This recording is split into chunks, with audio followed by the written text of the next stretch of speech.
नमस्कार, मेरे YouTube channel में आपका स्वागत है। आज हम बात करेंगे प्रॉफिट एंड लॉस के कुछ मोस्ट इम्पोर्टेंट क्वेश्चंस के बारे में। पार्ट 1 में भी हमने कुछ क्वेश्चंस डिस्कस करे थे और आगे हम और डिस्कस कर रहे हैं। ये वही क्वेश्चन है जो बार बार किसी कॉम्पिटिटिव एग्ज़ाम में पूछे गए हो। तो हम बात करते हैं फर्स्ट क्वेश्चन के बारे में। ये एसएससी मेंस में पूछा गया है। क्वेश्चन में बोला है, एक आर्टिकल को 300 रुपये में बेचा गया है तो उस पर हमें प्रॉफिट मिला था 20%। अगर इसे 235 रुपये में बेचा जाए तो लॉस प्रतिशत क्या होगा। यहाँ पे सेलिंग प्राइस कितनी दी है, 300। अब हम इसे सॉल्व करेंगे ट्रिक से तो इसका आंसर जल्दी मिलेगा।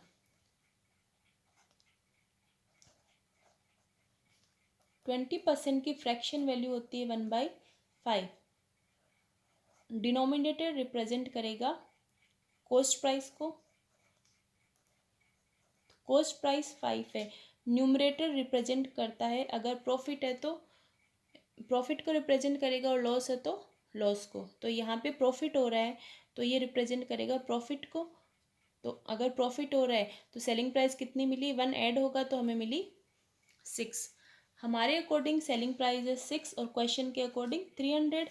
यहाँ से हमें यूनिट वैल्यू मिली 300/6 इज इक्वल्स टू 50। अब यहाँ से हम निकालेंगे कॉस्ट प्राइस। तो कॉस्ट प्राइस निकालने के लिए मैं 50 को मल्टीप्लाई करूँगी 5 से, तो कॉस्ट प्राइस हमें मिला 250 रुपीज़। 250 हमारा कॉस्ट प्राइस है और न्यू सेलिंग प्राइस हमें दे रखी है 235 रुपीज़। यहाँ से डिफरेंस कितना मिला, 15 रुपीज़ का। लॉस हमें मिला 15 रुपीज़ का। हमें निकालना है लॉस परसेंटेज, तो उसका फॉर्मूला होता है लॉस अपॉन में कॉस्ट प्राइस मल्टीप्लाई 100।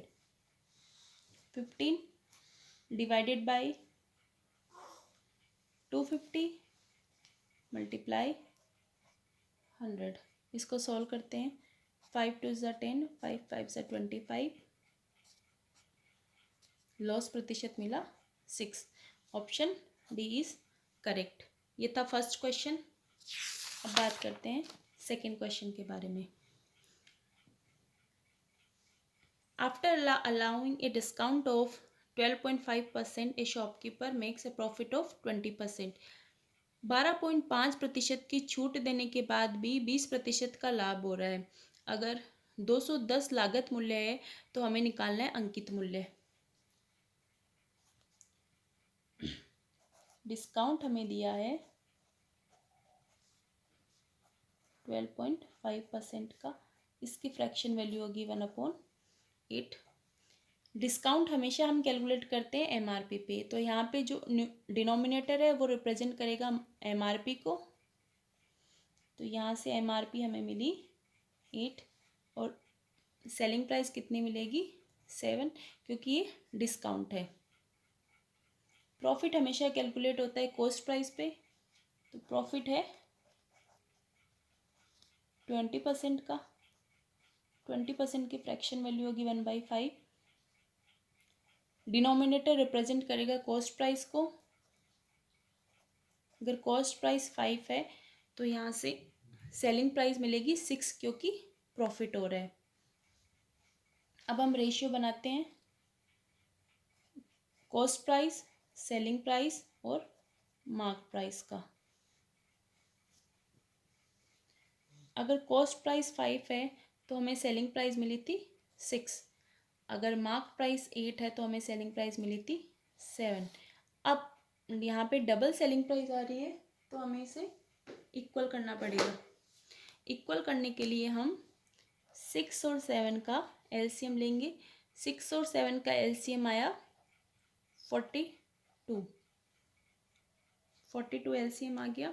42 को अगर मैं 6 से डिवाइड करूँगी तो मुझे मिलेगा 7। इन दोनों को मैं मल्टीप्लाई करूँगी 7 से, 42 को अगर 7 से डिवाइड किया तो मुझे मिलेगा 6, तो इन दोनों को मल्टीप्लाई करेंगे 6 से, तो रेशियो मिला 35 रेशियो 42 रेशियो 48,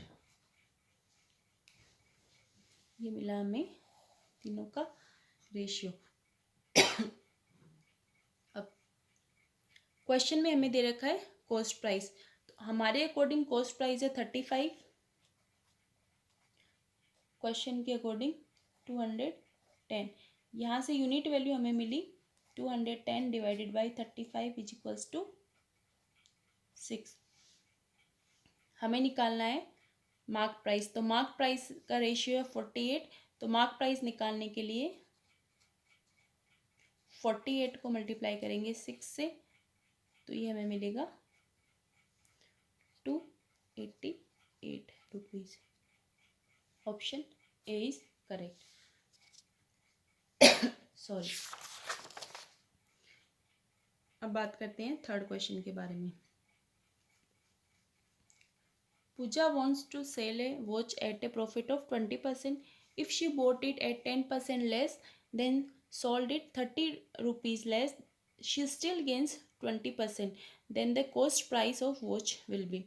देखने में ये क्वेश्चन बहुत ही कॉम्प्लिकेट लग रहा है, लेकिन इसे अगर हम ट्रिक्स से सॉल्व करेंगे तो इसका आंसर जल्दी मिलेगा। हमने माना कॉस्ट प्राइस है 100,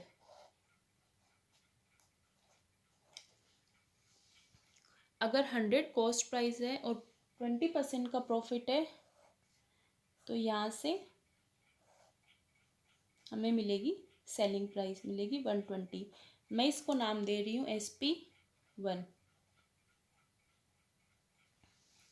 और ये CP1। If she boat it at 10% less, अगर वह उसे 10% कम में खरीदती, तो यहाँ से हमें मिलेगी न्यू CP। ओल्ड CP हमारी 100 थी, न्यू CP हमारी बनेगी 90। सी स्टिल गेंस 20%, इस बार भी प्रॉफिट हो रहा है 20% का, वो 20% अब प्रॉफिट उसको मिलेगा न्यू CP पे। इसे मैं नाम दे रही हूँ CP2। अब 90 का 20% प्रॉफिट मुझे निकालना है, तो 20% की फ्रैक्शन वैल्यू होगी 1/5। 90 का 1/5 मुझे मिलेगा 18 इसमें ऐड किया क्योंकि प्रॉफिट हो रहा है, तो मुझे मिला 108। ये हमारी मिली न्यू सेलिंग प्राइस, इसे मैं नाम दे रही हूँ SP2।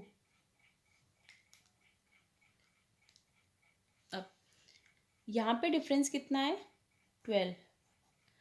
हमारे अकॉर्डिंग कितने रुपए कम में बेचा जा रहा है 12 रुपये में, क्वेश्चन के अकॉर्डिंग 30 रुपये कम में।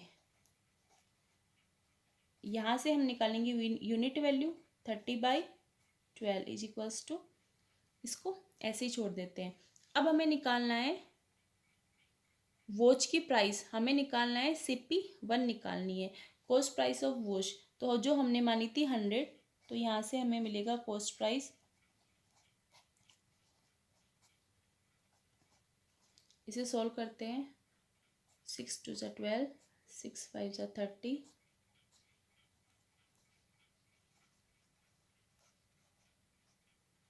Option C is correct. यहाँ से ये हमने CP1 निकाली है, ये ओल्ड CP है हमारी, जो वॉच का रियल कॉस्ट प्राइस थी वो हमने निकाला है। यहाँ से हम CP2 भी निकाल सकते हैं, SP1 भी निकाल सकते हैं और SP2 भी निकाल सकते हैं। अगर हमें यूनिट वैल्यू मिलती है तो हम ये सब निकाल सकते हैं। ये था हमारा आज का लास्ट क्वेश्चन। आई होप आपको समझ आया होगा। अगर आपको समझ आया हो तो please like my channel. Thank you.